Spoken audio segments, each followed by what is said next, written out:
Happy morning, Masters. I welcome you all to the Zoom session on Inner Nature, Outer Nature Season 2. Let us all begin this beautiful morning with meditation session first.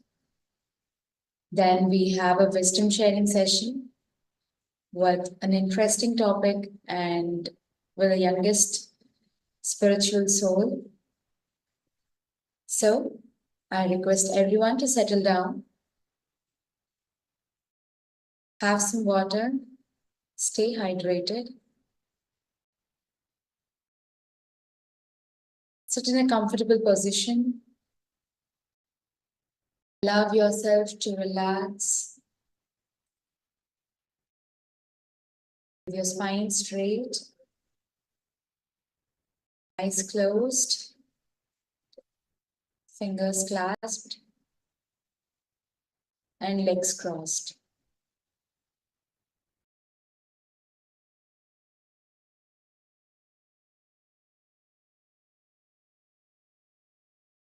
Just all come into a meditative state.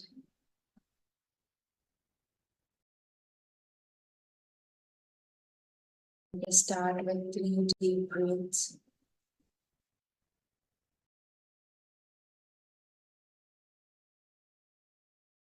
Inhale. Exhale.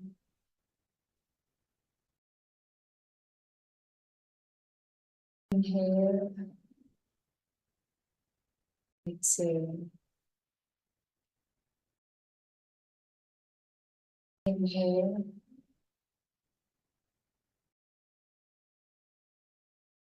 Exhale.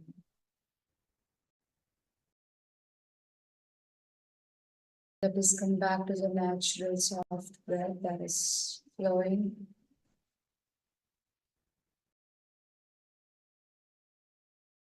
Just focus all your attention on the natural breath.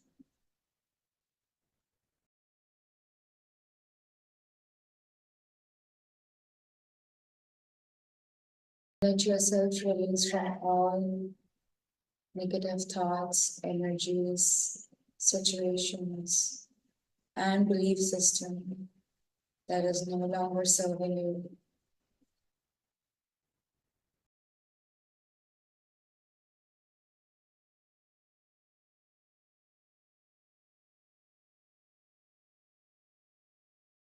Choose to think positively, choose to be positive, choose to do positive.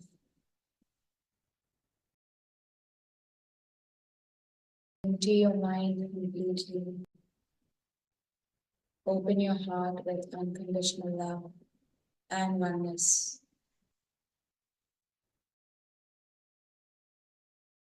With each deep breath, you're touching God and coming back, Masters.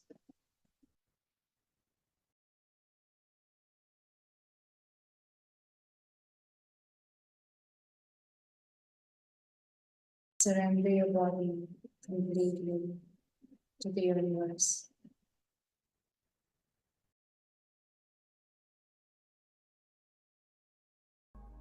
Let the universe take care of everything.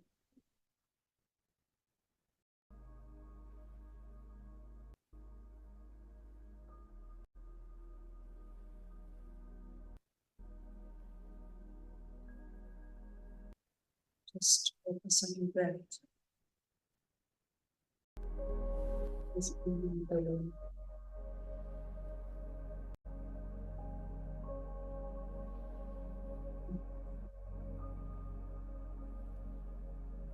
Now, try to maintain them.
In the last few seconds, masters.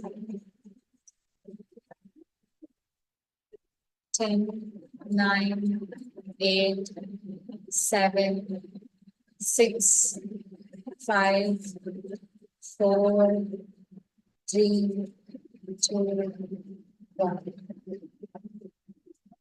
Slowly bring your hands together. Rub them. Feel the energy in your palms. And slowly place them on your eyes. At the count of 5, 4, 3, 2, 1.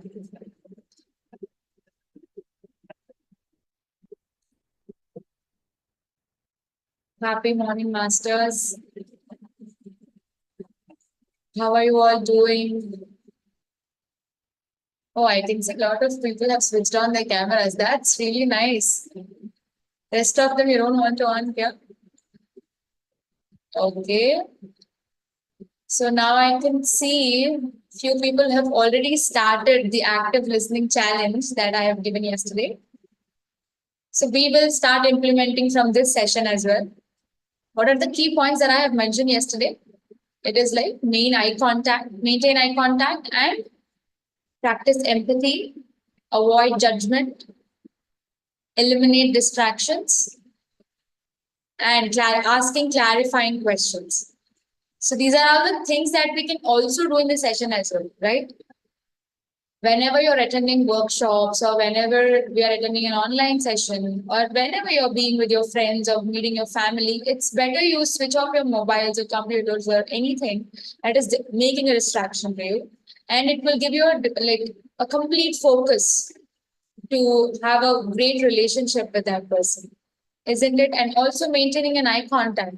Definitely, when you're listening to a speaker, if you maintain an eye contact, it gives them the confidence that you're listening to them, you're contemplating, and while you're giving non-verbal cues like nodding or smiling, it makes them understand that you're actively listening to them. And when you repeat what they have said, that makes them even more like, yes, they have understood what I have said. And when you're asking questions, try to be, ask open-ended questions to avoid confusion and all. And always avoid judgment, because what the other person is telling is from their own perspective, what they have seen life according to their own perspective. Try to place yourself in their shoes. As always, Patriji says, be a student all the time. That is when you get to learn a lot of things. If you are a student, you always strive to be perfect. Perfection in the sense not competing with others, because if you start comparing yourself with other people, then there is always someone better than you who's doing, because they are in their own evolution procedure, right? So always try to compare yourself like what you have done yesterday and how better are you today. So today in our wisdom sharing session, we have a youngest Paima master. I would like to welcome Vandana in this session, and I would like to introduce Vandana to all of you. She's a dedicated learner. Currently, she's pursuing her master's diploma in fashion designing after she had completed her BSc in fashion design. And her journey into the realms of mindfulness and meditation began at the very tender age of 4, introduced by her parents. And since 6th standard, she started meditating seriously. Vandana has embraced meditation, finding solace and growth through the practice of PSSM meditation. Beyond her academic pursuits, Vandana actively contributes to the community as part of the Paimal backend and organizing team. Her creativity shines through her involvement in crafting Paima events, flyers and posters for Paima events, adding vibrancy and flair to each occasion. Additionally, Vandana had showcased her communication skills as an anchor for PMC Tamis, a series of insightful interviews titled Question and Day with Vandana. Let us all welcome Vandana as she shares her journey of inner exploration and its intersection with the outer world. Happy morning, Vandana. Happy morning. Thank you so much, Mansi, for that beautiful introduction. And kudos to you for carrying the session so beautifully. Yeah, so Thank thank you. you so much. And hello, everyone. It's very nice meeting you all here again today. So I hope you all had a great meditation and are excited to get into the session. So, yeah, as you've known the topic, the four enemies. Generally, when we say the term enemies, it's always enemies with other individuals. It's never within ourselves. When we say enemies, I have so many enemies outside. Yeah, yeah. But have you ever thought that we deal with enemies within ourselves? There are many enemies that we should deal within ourselves. So, this is one topic where I'll be mentioning the four main enemies that we should deal with within ourselves. So the first enemy is fear. So you can say, how can fear be an enemy? Yes, fear is stopping you to grow beyond yourself. So it is limiting you. When you're in fear, you won't be able to achieve many things. You constantly draw a boundary around yourself. So in this fear, I'm going to give four subdivisions. Firstly, body fear. So many of us, while having fear, we have fear of death or adventures or diseases or body consciousness. In this era currently, so many fears and insecurities like how do I look? Do I look good? Is my body fine? Am I competing properly with others? All these are insecurities and fears that we need to deal with and come out stronger. And also in body fear, when you see people performing arts, they're very conscious. For example, if someone is performing on stage or dancing or anything, they're very conscious of their body. Am I doing it perfectly, or is anyone going to judge me? So all these fears, we are very much invested in these fears. We are not trying to come out of it. We are almost living in a circle of a certain fears surrounded by us. So it is very important for us to understand consciously that we do have body fears, that is, be it adventures, death, diseases, looks, anything related to our body. We need to understand and come out of that fear. Secondly, mental fear. So coming to mental fear, most of us, have this too much overthinking of the past, future, and gossiping fear also. When we start gossiping, there's a unknown fear created in us. Like we are gossiping. When we are gossiping, it is very nice. Okay, it's like amritam to our ears. Very nice. It's very fun. Time pass, all good, but it creates a mental fear deep down in our subconscious mind, which we need to understand. I know gossiping is something we sometimes get involved unconsciously. We do not know it is gossiping. We just keep talking and it goes on. But when you take up challenges like, okay, I should not gossip for today, or I should not be involved in any kind of gossip, then you consciously take that effort. So we had a gossip challenge in one of the Paima Tamil Nadu sessions. So one day we had this challenge of no gossip. So the first day when I was like practicing, like, oh, whenever I'm gonna talk to someone, I was very conscious. Okay, is it not gossip? Am I involving myself unwantedly? So that day, I very consciously took an attempt, to stay away from gossip, and it really did help. So when you take up these challenges, it helps you to understand that you are involving. Otherwise, we do not know that we are involving ourselves.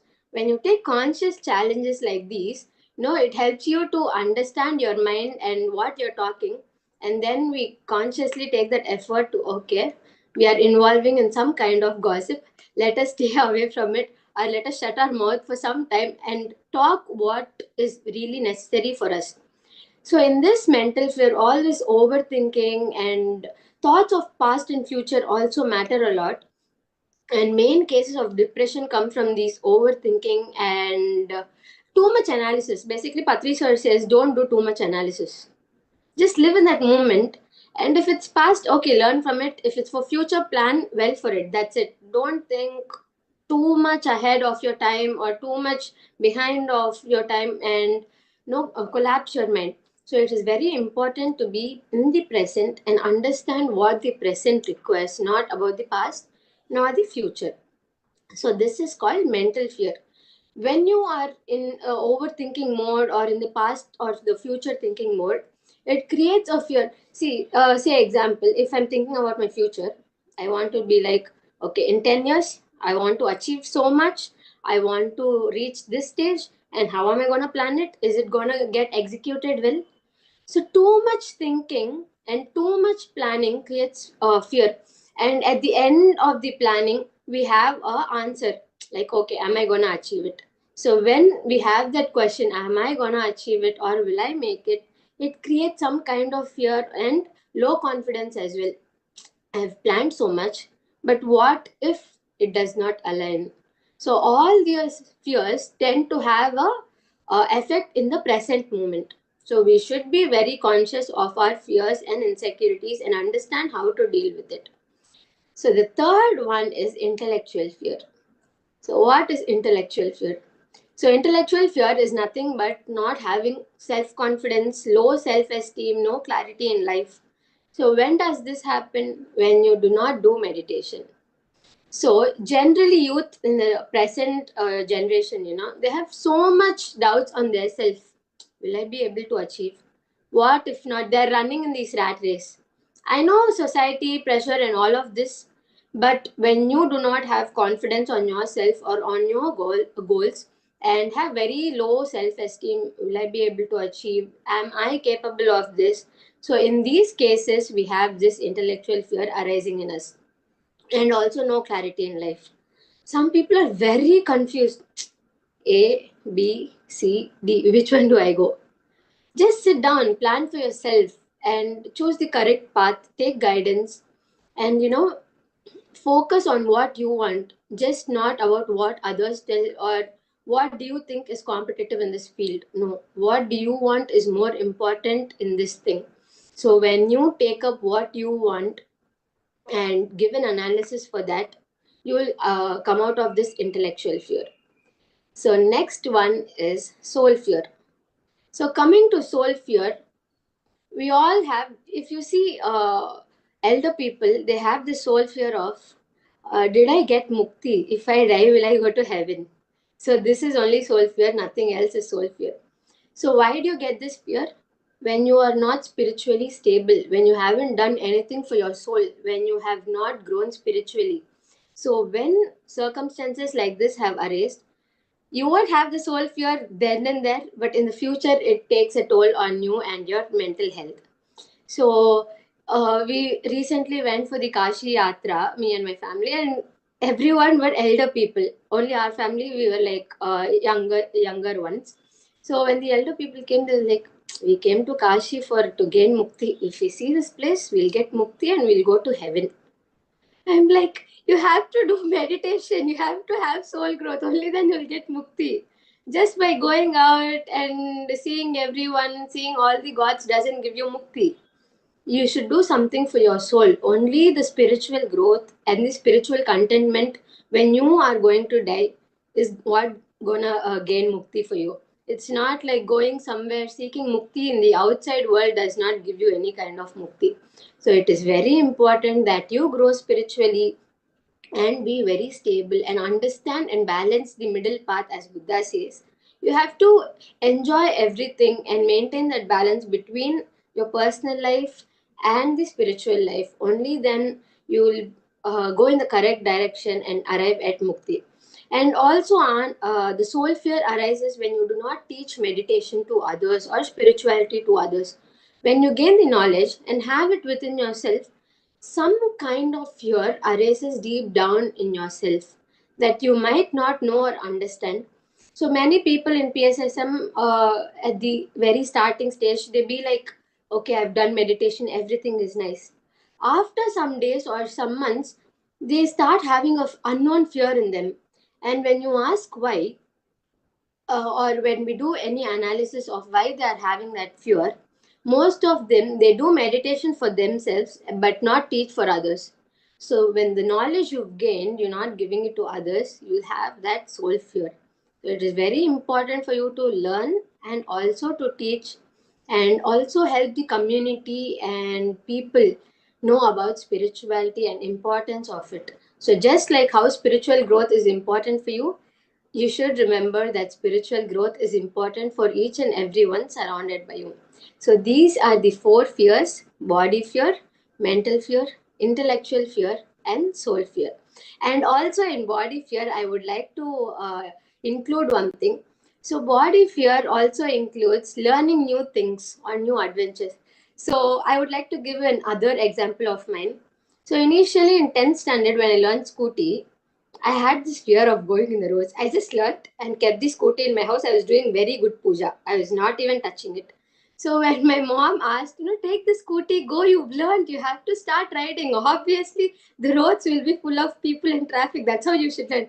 I used to give so many excuses. I do not have license, so police will hold me. I look like a small kid. I'll get caught and all of this. So slowly, when my mom pushed me, no, that's not how you should be. When you have a fear, you should dive into that fear. What is the fear that I had?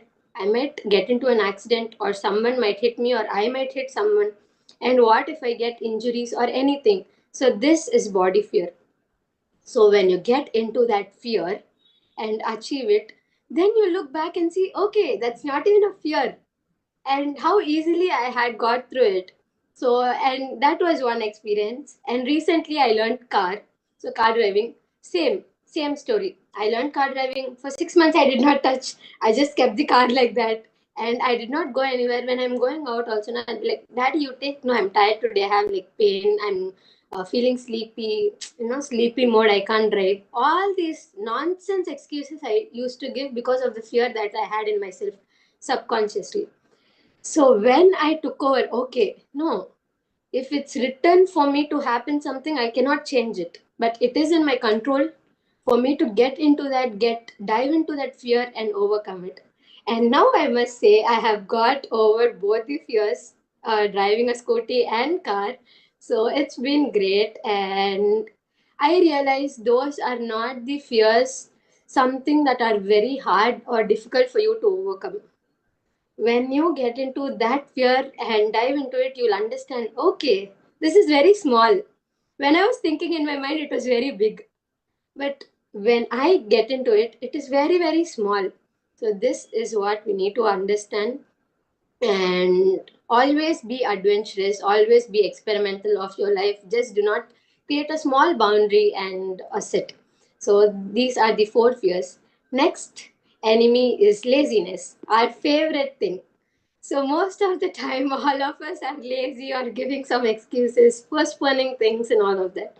So again, in this we have four types of laziness. First one, body laziness. That's like postponing things, not doing works then and there, which even I am dealing with it and I'm trying to overcome it. So in body laziness, if you have to do a work then and there, you give so much excuses. We'll do tomorrow. No, we have so much time. Even in assignments, most of I think all of us can relate. All the youth. If we have 10 days, we do not do the assignments for the 10 till 10 days. The only the day before the submission, we sit and put in all our hard work and achieve it. I know we can do it. We are capable of it, but I do not think that is the correct way. We need to do works by simplifying it and doing it then and there so that you do not have so much stress on your body and mental health. So, next one is mental laziness. So, mental laziness is something related to laziness dealing with mind or laziness to think. So I was dealing with this laziness as well. So when someone asks, no, what is the calculation of some easy addition or multiplication, I know I can do it. I know 1 plus 2 is 3, but I have a phone and I have a calculator in that phone. So okay, open the phone, do the addition, and tell the answer. That is called mental laziness. So we do not want to use the abilities of our mind. We want to go into more easiest ways, or what is easy, something that do not stress our mind. But we need to stress our mind. That is what it is there for. When you stress your mind, it becomes more creative. When you are going the easiest way, like using calculators for some addition, subtraction, or googling for some easiest things, or when you cannot remember something, you do not take the no opportunity to think and recall it, you immediately ask the other person, what did you tell the other day? I forgot, can you remind it to me? So that is called mental laziness. Just take 1 minute, just recall it, and then, okay, this is the answer. Why do you, what was the requirement for me to ask to someone else? So this is called mental laziness. The more you become mentally lazy, the more the mind stops to function and it stops to deliver the creativeness within you. So always keep your mind active, always be creative, get into some creative fields or some hobbies like dancing, drawing, painting, art and craft, anything that is creative. So when you get into these creative fields, you automatically start applying and using your mind very actively, and it helps you to keep your mind very healthy.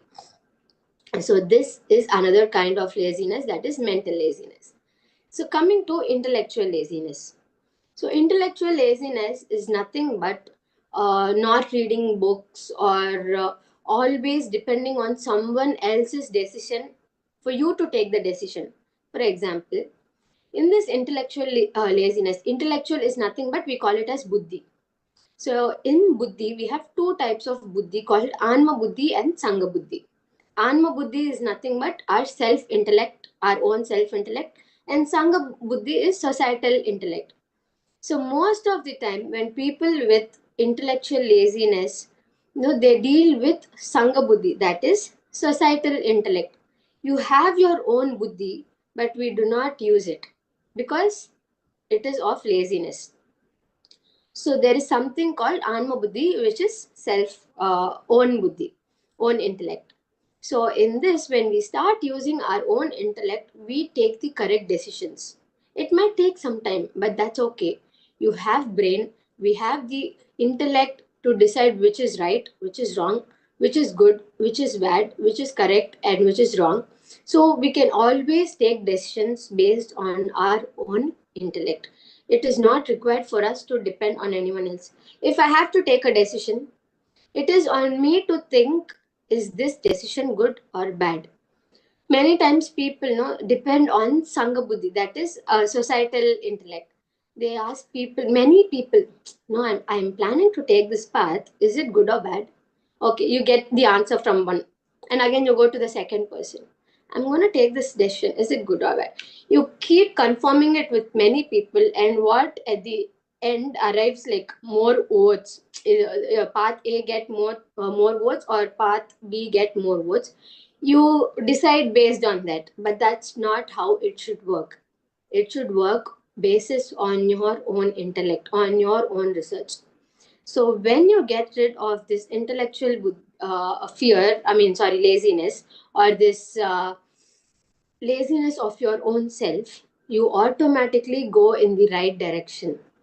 So intellectual laziness is something that should be considered very seriously and work on, because you are capable, your mind is capable, your intellectual uh, being is very capable of taking the very right decisions. You do not need to depend on anyone else or anyone else's thought patterns. You have your own thoughts, you have your own thinking, you have your own life. You can compare it all, take the correct decision by making a very good analysis. So this is called intellectual laziness. So the next one is spiritual laziness. So spiritual laziness is nothing but not reading books, not doing meditation, not doing anything for your own self growth, and not knowing the purpose of life, and not teaching to others, as we saw previously. So it is related, right? So in all these, so the first one is not reading books. I do have this laziness sometimes arising within me. So at initial, we have this initial problem, the starting trouble. When we take it up, we'll be able to do it. But the taking up is the matter. So we need to always actively read books, do Sajjana Sangatya and all of this, so that we come out of this spiritual laziness very easily.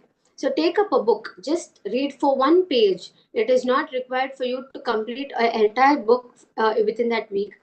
So taking books also helps in keeping your mind active. Reading the books helps you to keep your mind active and gain much more new knowledge.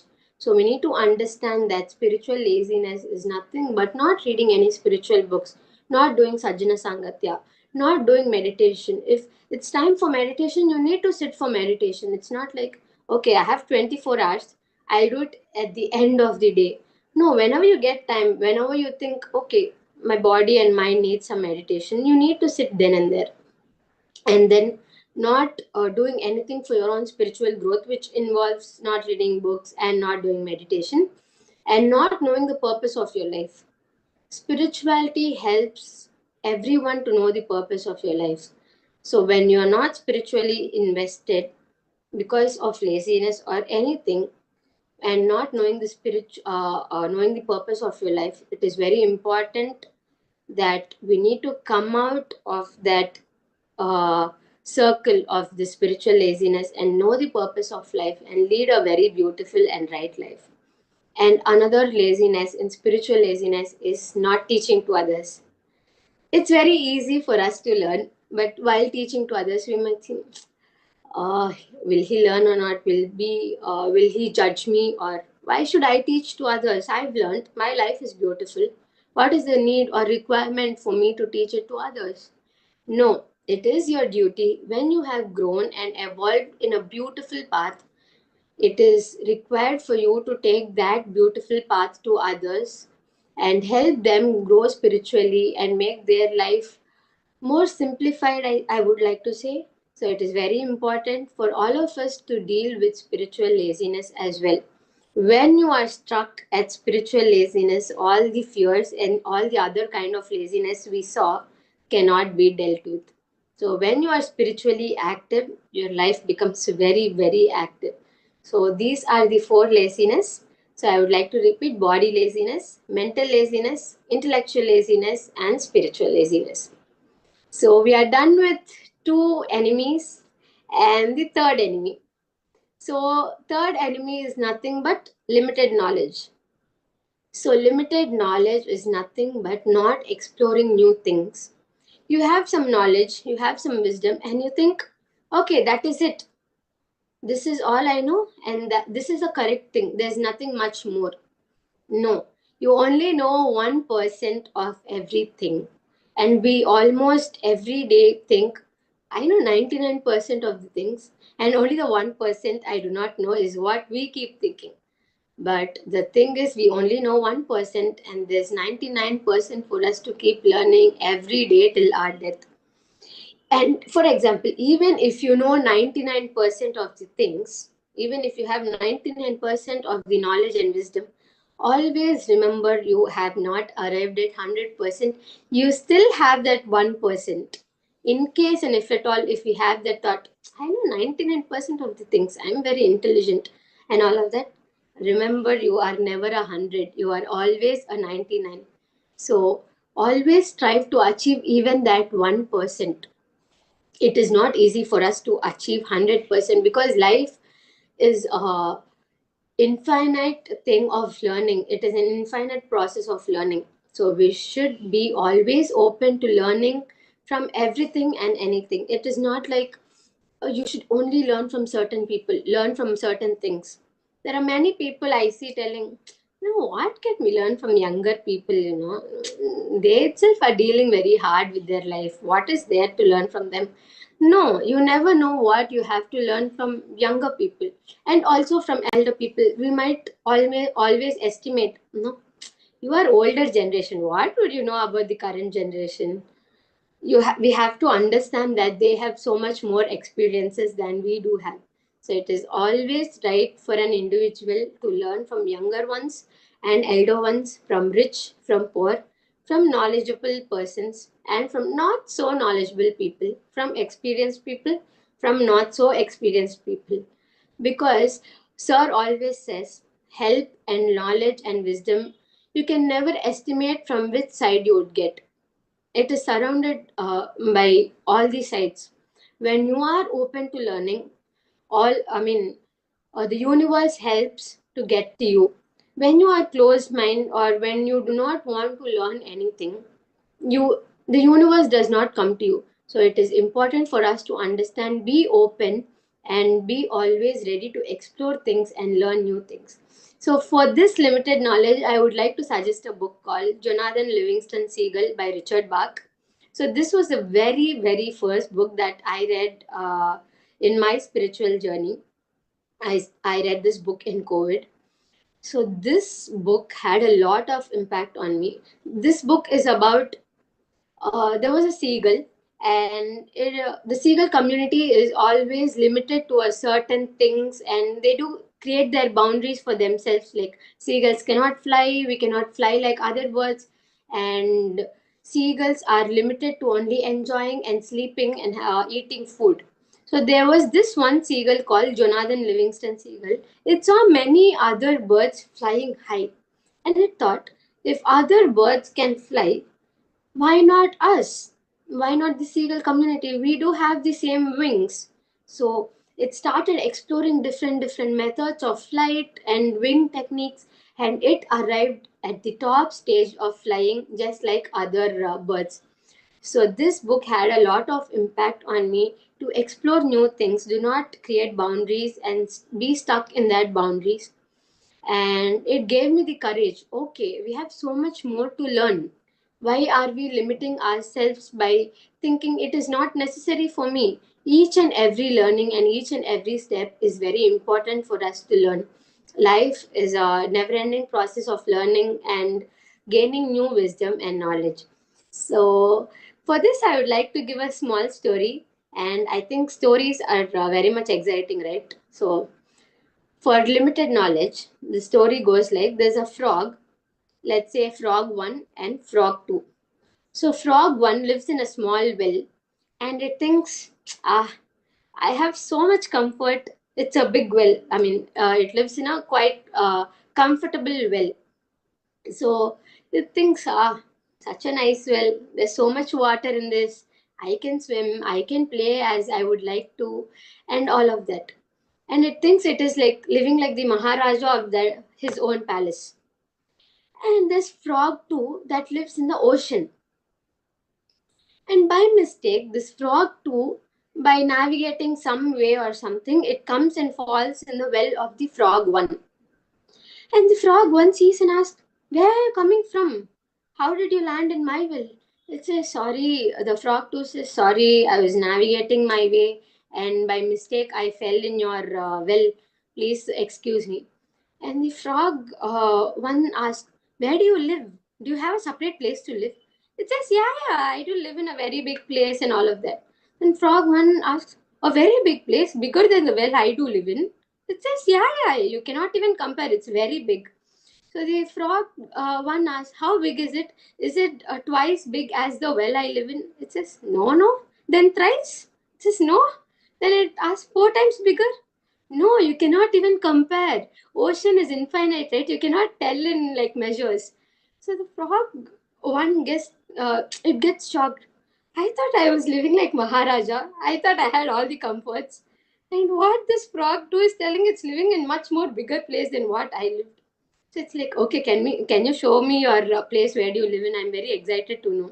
It's like, yeah, come and help me go to the place. We both will go and explore my place, is what the frog 2 says. And when the frog 1 and frog 2 reaches the ocean, frog 1 is astounded. It thinks, oh my god. So for so many years, I thought I was living in a very big well and I was living a very comfortable, thing. And I thought my home is very bigger. When it sees the ocean, it thinks, okay, I'm wrong. I was living in the very tiniest of the places. See, the frog too lives in the ocean. And I was thinking I was living a very happy and rich life in the well. So, by this story, what we can understand is Frog 1 was living in a delusion of it knows everything. Well is the only biggest thing that a frog lives in. But when it saw Frog 2 live in the ocean, it understood how close minded it was. Living in that small well, in that small limited circle, in that small limited boundary, it did not know there was much more to life, much more different places, different habitats where the frogs live in. So it is very important for us to understand most of the time 99% of the times we do live in a well and think we are living in the ocean in real life.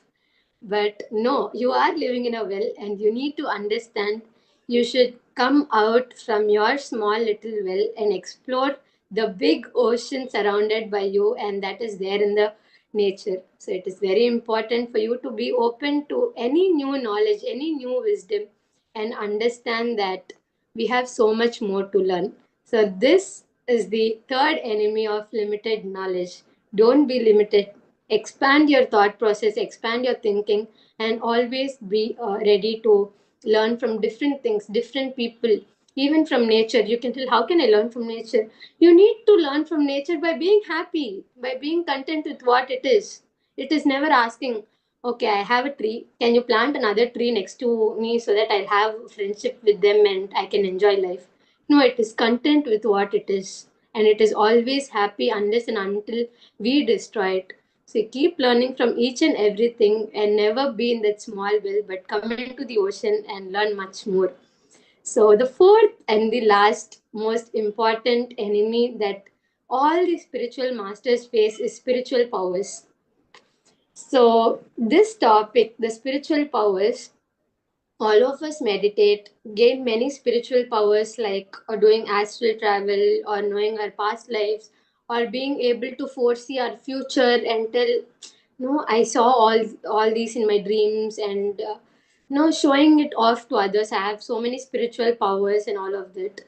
No, spiritual powers are gained by you not for your own physical or materialistic growth, but for your soul development and societal development.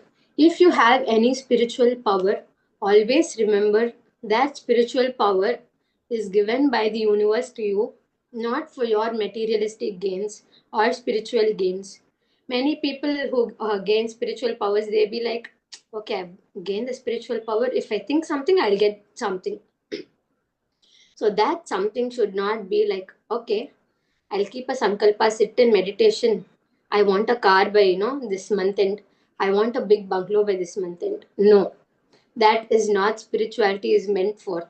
Spirituality is meant for your soul development and societal development.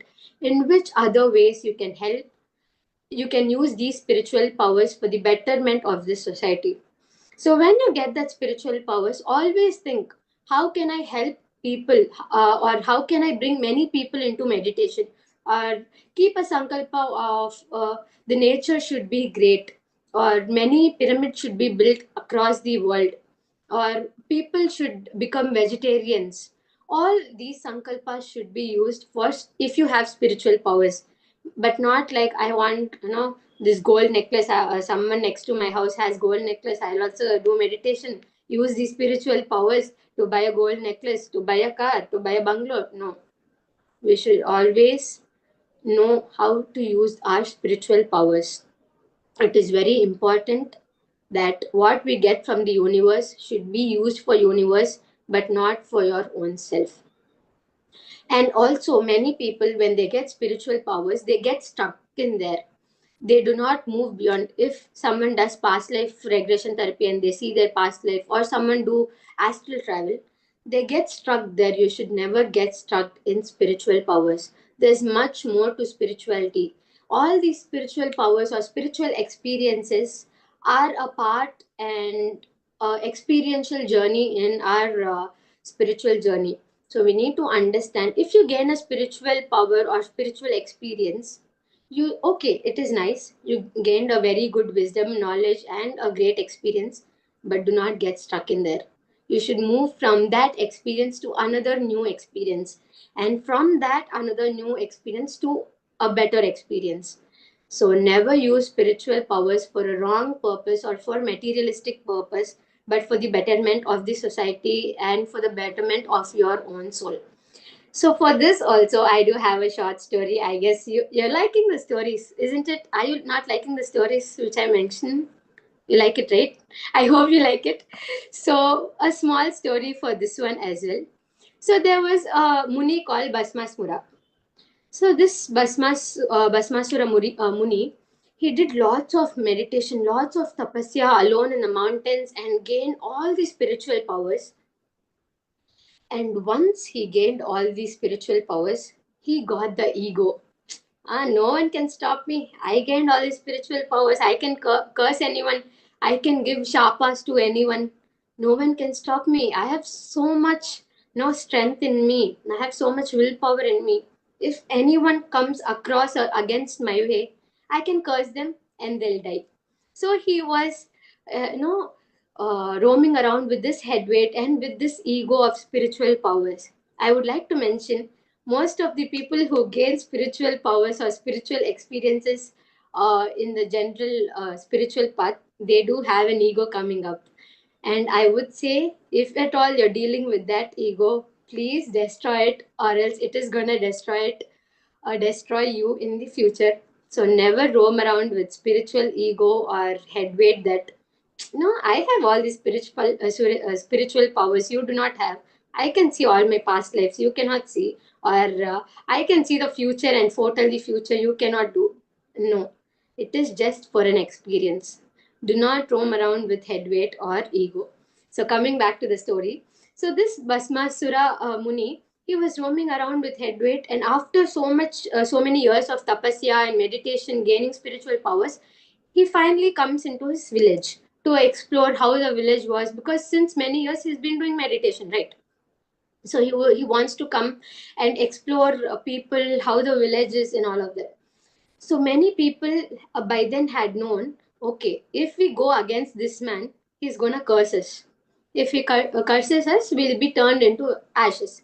The spiritual power what this Muni got is, if at all anyone goes against him, he has a power in his right hand, and if he keeps his right hand on someone's head and curse them, they'll turn into ashes then and there. So most of the people knew this. Okay, if we argue or get into some kind of trouble with him, he will curse us and we'll turn into ashes. So everyone were like, okay, Guruji, how are you doing? All good. They would not get into any kind of argument and unwanted things with this Muni. So he's like, see, everyone is respecting me. Everyone is, seeing me in a very bigger position. He had this head weight. So all this was seen by Lord Vishnumurti from above. He's like, you're doing, no, you're roaming around with lot of headweight. I think it is time for me to come to the earth and teach you the lesson and show the taste of your own medicine. So once after this Muni Basmasura came to the village, there was a festival at the same time. And he was like, yay, festival, we are going to enjoy, see all the colorful things in and around us. And he was very excited. So during the festival times in the villages, there are many dancers, beautiful dancers coming and performing dances, right? So Lord Vishnumurti took the form of a dancer and came and started dancing in front of Muni Basmasura. And this Muni Basmasura was very much involved and very much indulged himself in this dance, and he was enjoying himself completely, not knowing it is Lord Vishnumurti. And he's like, some dancer is dancing very nice, happily he was dancing. And amidst all of this chaos, what Lord Vishnumurti did is, by dancing, he took the hand of Muni Basmasura and placed it on his own head and did a curse. And then and there, Muni Basmasura became ashes. And when they went into the higher worlds, Muni Basmasura was like, how did you do this? How can you cheat me? How can you? I mean, I did so much of meditation and did so much of tapasya and gained this power. How can you show the taste of my own meditation? Medicine to me. And Lord Vishnumurti says, see, that's how you were roaming around when you were down. You were showing so much attitude, so much headweight, so much ego because you had this power. So I had to come down in form of a dancer and show the taste of your own medicine to you. So now you understand that whenever you get spiritual powers, it is not for you to misuse it by cursing people and burning them down to ashes. But if you had used for the betterment of the society, you would not be here talking with me. You would happily live down, on the earth with much more peace and contentment. But since you were showing so much ego, I had no other option but to show the taste of your own medicine to you. So this is very important, that if at all we are dancing high with so much, head weight and ego, someday or the other day the universe will pull us down to zero, not even zero, I would say, to negative. Because when a spiritual person does it and when a normal person does it, the negative effect is 10% for a normal person, and the negative effect for a spiritual person is minus 10%, because you shouldn't do it but still you're doing it. So it is very important that we do not be with spiritual ego, and always get over it, and always be with humility and humbleness. I would like to tell this for Patri sir. He has so much spiritual powers, yet he does not show it in front of us, or does not do Maya mantra a bit in front of people. He's very natural. He's very humble. I think most of the people who's met him knows this. So always remember, whenever you have spiritual power, there's some kind of ego that arises within you, even if you know it or not. Just realize that you are going in the right path and get rid of this main enemy called spiritual power. And this for another example I would like to give before I conclude. We all know Ravanasura, right? Ravana. He was the strongest. He did meditation for many years, tapasya for many years, gained all the spiritual powers. He was even more strong than Lord Rama, right? But his own head weight, his own ego, he did not know what is the right way to use the spiritual powers. And he went in the wrong way of, or wrongdoings by, taking away the kingdom, the Lanka, and burning down everything and irritating people and going in the wrong direction. And he saw his own end, right? So we all know Ravana is much more stronger than Rama, but who at the end won? It is Rama, because it was never about spiritual powers, it was about the truth, it was about how you led your life. When we lead our life with proper and right direction, the universe is always with us and helps us go in the right direction. So yeah, we've come to an end. These are the four enemies that we should look in within ourselves, but not the outside world. Once we deal with all these enemies within ourselves, I think dealing with enemies in the outside world is not even a thing. And I think at that time we would not even have enemies in the outside world. So, yeah, I hope this session was of some help to you to understand all these. And thank you so much, Mansi, Pariyakka, and PSSM SWAG for giving me this beautiful opportunity, for sharing my little thing of what I learned. And yeah, thank you everyone for patiently listening. I hope it wasn't boring but nice. So, thank you. Thank you, Vandana. You have gracefully handled the session. Yeah. Thank So you. beautiful. And you're looking so gorgeous. Oh, thank you. So, guys, you have any questions, you can ask Vandana in the chat box, or else you can use the comment section on YouTube.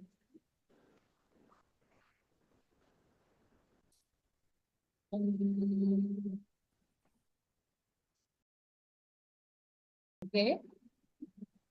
You can see the chat box, Vandana. Yeah, yeah.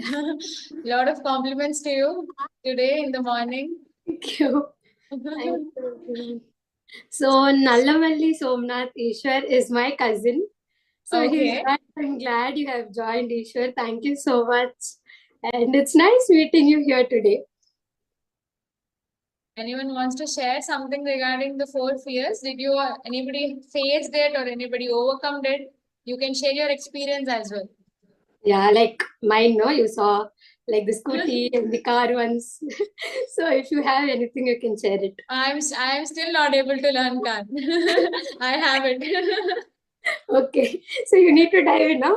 Yes. All right. Nice. Okay, that was a wonderful session. Everyone is thanking you. Thank you so much, masters. Thank you, everyone.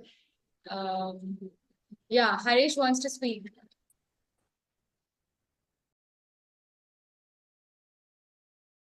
Happy morning, everyone. Actually, I also seen one of the biggest saints in the UP. He's having a lot of powers. So I have seen the examples. One person came with so many issues, and he's showing their power. That guy is showing the power to that saint. So when he started living, and saint not said anything, there's a no bumper anything. That car is automatically back, fully loaded people, and I don't know how it happens. There are a lot of stories with that sense, but at one point of time in their life, when saints using this power, or like they have created so much property in that particular area, so by then people are going to curse them, like it's not a good sign like that. So they don't have that much power previously, which I have seen personally. Now, when I gone, like people are saying so many things, but I'm not going to accept because we don't have to like whatever he is doing is their own karma, correct? But we know he's a saint, so we have to give the respect. That's it, without of expecting anything. So this is one of the thing, and another thing is it's very easy to say for body shaming and anything, but in reality, it's not going to be accepted. Even though we are in this part for 2 years, I'm doing this, but when see suppose when we are looking for, we are getting the like marriage opportunity. So we are going to see the first of all the faces of the girl, correct? Without seeing the biography first, and even though you are ready, your family is not going to be ready because we are going to see, going to judge by the face only. This is how the reality is. And it's easy to say, but still we are also on the same path. But we are also struggling with this. We are not overcome. It's very easy to say, but in practically, I thought this like maybe a time comes when we are going to overcome this. Thank you for wonderful session.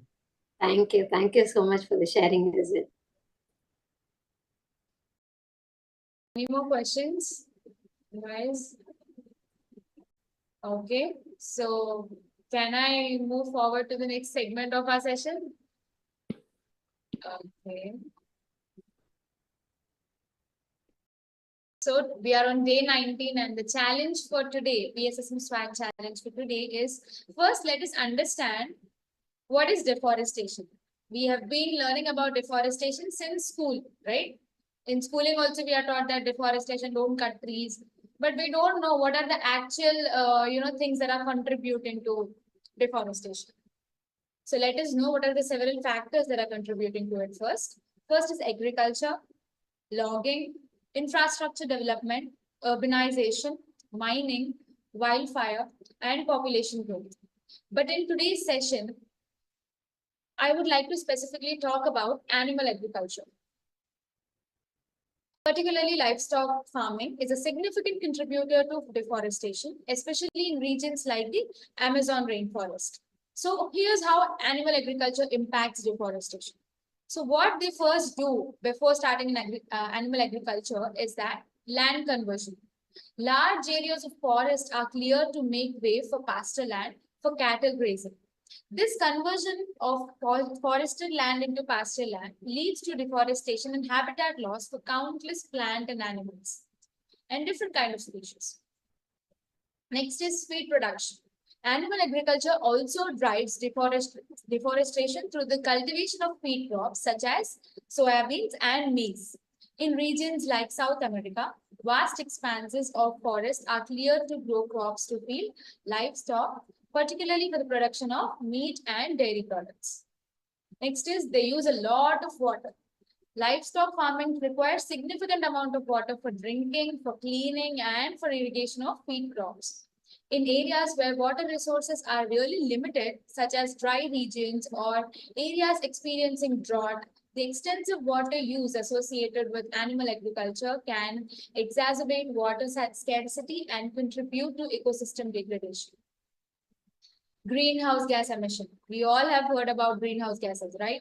Animal agriculture is a major contributor to greenhouse gas emissions, particularly methane and nitrous oxide, which are potent greenhouse gases. Deforestation associated with animal agriculture releases carbon stored in trees into the atmosphere, contributing to climate change. Next is soil degradation. Intensive livestock farming practices such as overgrazing can lead to soil erosion, compaction, and degradation, further increasing the environmental impact of deforestation.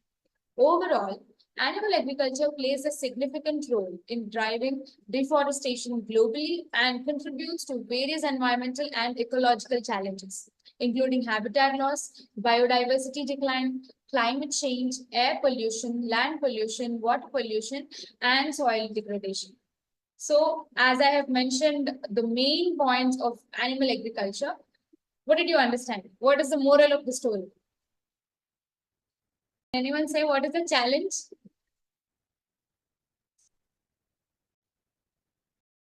What is the challenge? What is the moral of the story? Do we have to stop animal agriculture? No, right? If you have any kind of plans of starting any animal agriculture, please don't do that. The moral of the story is what we can do at our house is that avoid meat and dairy completely. Stop consuming dairy products. Stop consuming meat. This is not only for the benefit of your spiritual growth, but also for the environmental concern, right? So, with this, I would like to conclude today. Tomorrow, I would like to meet you again with another beautiful session and with another speaker. Do not forget to like, share, and subscribe to PMC English. Thank you.